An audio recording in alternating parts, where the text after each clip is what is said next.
see it's just laying on the bottom. Oh, okay. Oh, wow. Okay. Look like a couple nice ones. Oh boy. Nice flat.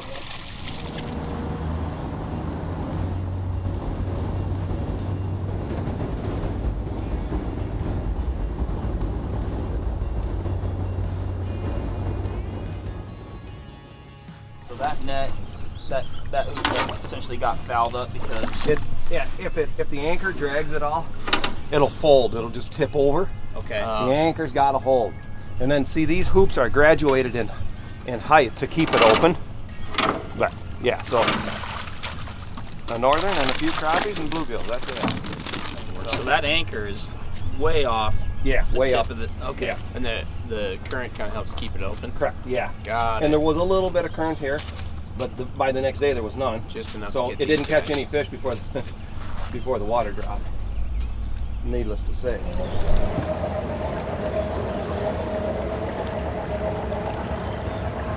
Get that one, yeah.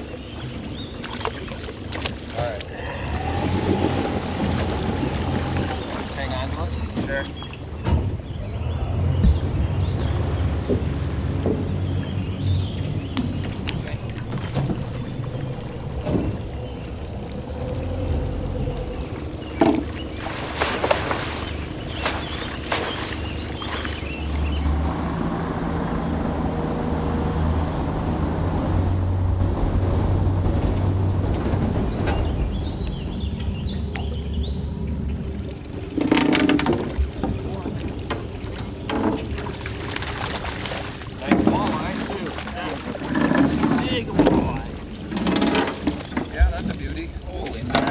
Somebody'd be happy with that, like that guy in that boat paid $350 this morning for a guide.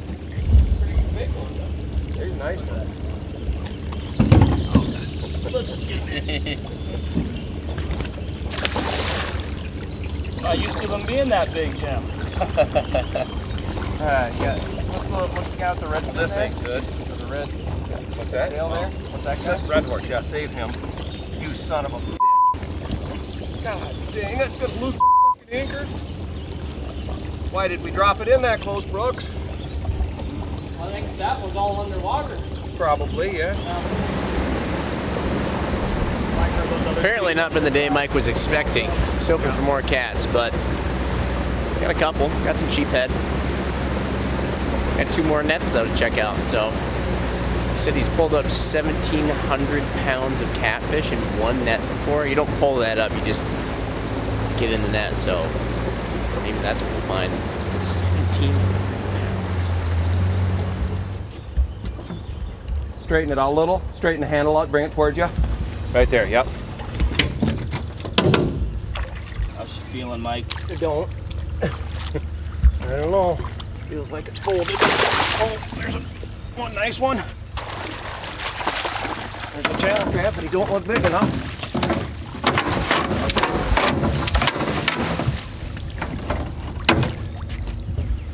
Maybe we'll get lucky. On the channel cat, the horns. So it's this one, and that one, and that one. One on each side and that one. And what it is, it's like a needle, a barbed needle. Oh, okay. It's got barbs on it.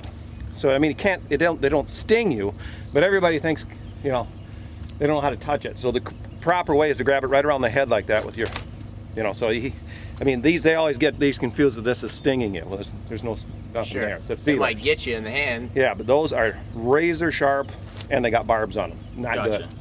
I've got no. I see why the flatheads were called mud cats, because they got that muddy color to them. Muddy color, yep. Yep. That's a nice one there. That is. 10, 12 pounder. I think I'll probably move this out a little bit.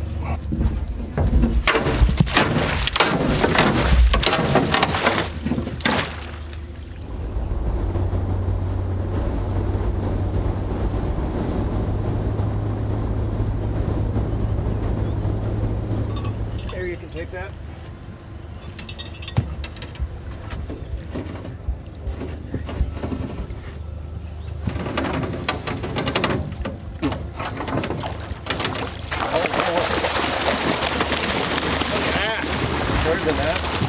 There's our channel cat. Woo! Look at that. Yeah. There you go. Holy mackerel. Save the best for last. Exactly. Man.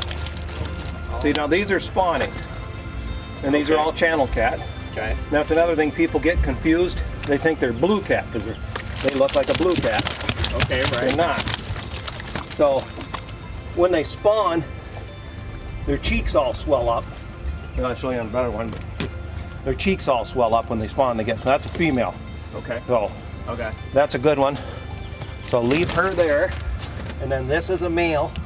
You can see how skinny and, well, he's beat up though. So we want to leave a couple fresh. Like there's a good little, yeah, she's beat up.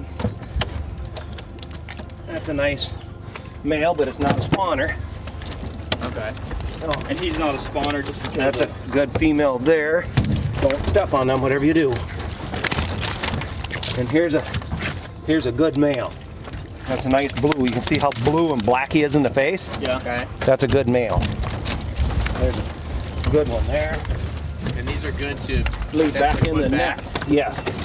Just leaving them in there for Yeah. seed, huh? Yeah. See, that's a real good. See how his head is all swelled? Yeah, yeah. Right.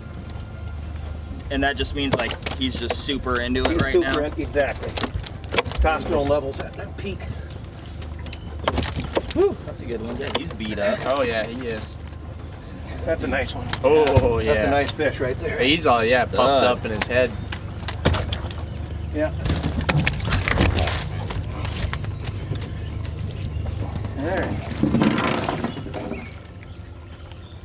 All right. Amen.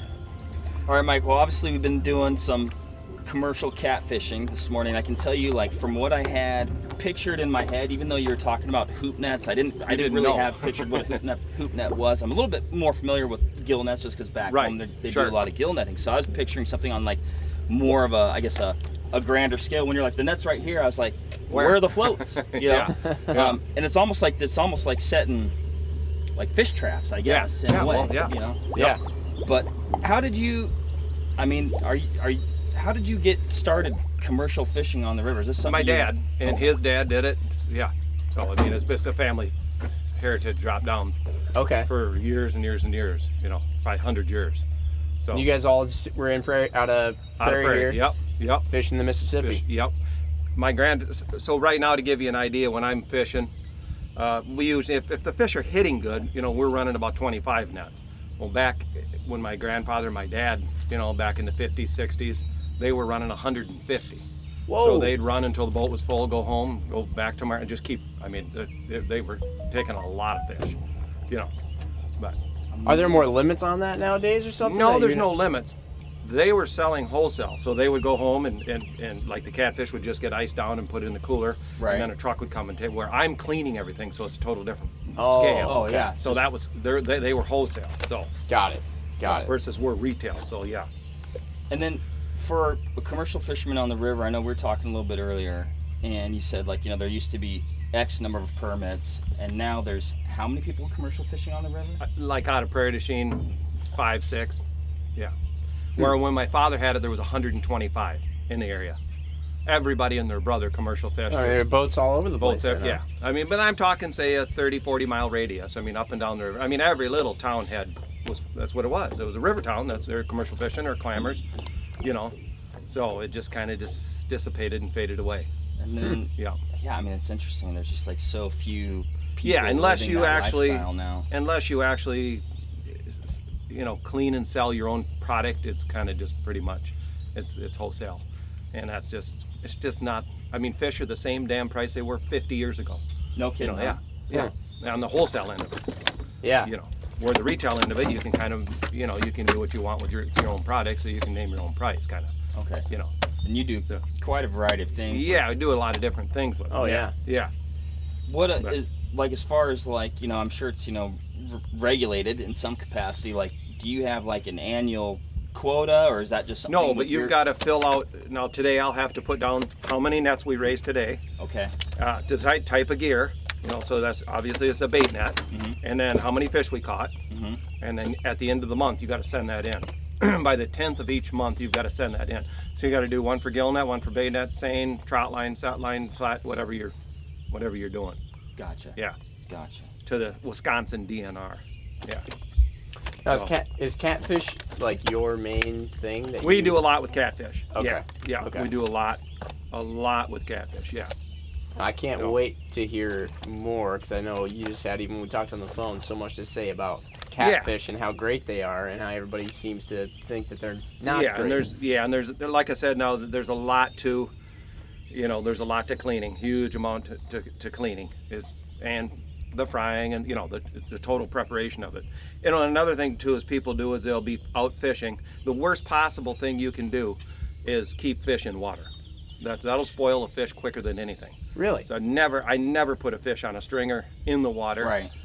Or in a cooler if you got a cooler full of ice water, that's fine, that's great. Sure. But just water, so many people got a live well.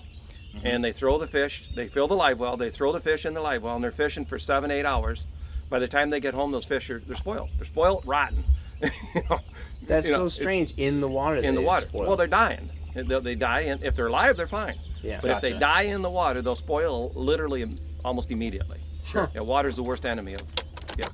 So. Yeah, I was even wondering. These guys are sitting here, and I was kind of thinking to myself, like, do they need to be in water? But no. Yeah. No, we'll have them clean before they're dead. So. Well, and that's impressive. I mean, something impressive about these cat. I mean, they're super hardy. I mean, even that first fish that we pulled out is still alive. Oh yeah. Yeah. I mean, it's almost like they kind of are like one of those fish that nearly bridges that land almost water. Yeah. Yeah. Well, it is a catfish descendant, those African ones, Okay. Yeah. Well, it is a catfish descendant, but they're cool, man. Oh yeah. This is really neat. We'll go back home and. I'm excited to see the cleaning process. See the cleaning process, but all in all, it was a good morning. It was a beautiful morning. We escaped the rain and. So perfect. This right here, flathead. Yep. Because he's got that color to him. Brown. All these guys channel. Yeah. All right. Yep. It's crazy too. So, like now I know. Like you were talking about that, the channels taking on that blue color, and that first channel that we pitched back. But I mean, they're silver. That was That's what's called a fiddler. Okay. And you can even see the difference between this guy. See the spots on him, the black spots on him. He's still in the fiddler stage. Right. Versus this is a full-grown channel. Okay. Yeah, they cross over into that about, when they get 16, 17 inches, they cross over.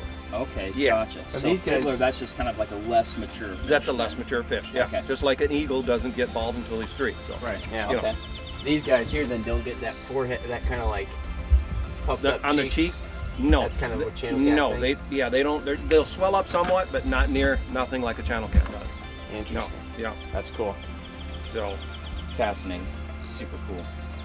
Yep. Yeah, you can see on this one here, especially how his cheeks. And we're going to fry the cheeks up. That is the best part of the fish. It's just, and it's you can blind your eyes. I mean, I can tell immediately a cheek from the. Yeah. It's got a different texture. It's just different. Huh. But it is good. All right. It seems like the cheeks from just about Anything any big fish, man. They're just so good. Absolutely. Yep. Brooks, Maybe we gotta start taking cheeks out of the deer.